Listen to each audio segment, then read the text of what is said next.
और किसी शख्स में ताकत नहीं कि अल्लाह के हुक्म के बगैर मर जाए।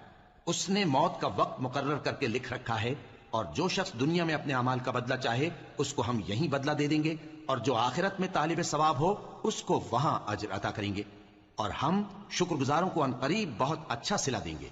और बहुत से नबी हुए हैं जिनके साथ होकर अक्सर अहलुल्लाह दुश्मनों से लड़े हैं, तो जो मुसीबतें उन पर अल्लाह की राह में वाक़ई हुई उनके सबब उन्होंने न तो हिम्मत हारी और न बुजदिली की, न काफिरों से दबे। और अल्लाह इस्तिक़लाल रखने वालों को दोस्त रखता है। और इस हालत में उनके मुंह से कोई बात निकलती तो यही कि ऐ परवरदिगार, हमारे गुनाह और ज्यादतियां जो हम अपने कामों में करते रहे हैं मुआफ फरमा, और हमको साबित कदम रख, और काफिरों पर फतह इनायत कर। तो अल्लाह ने उनको दुनिया में भी बदला दिया और आखिरत में भी बहुत अच्छा बदला देगा। और अल्लाह नेकुकारों को दोस्त रखता है। मोमिनो, अगर तुम काफिरों का कहा मान लोगे तो वो तुमको उल्टे पांव फेर कर मुर्तद कर देंगे।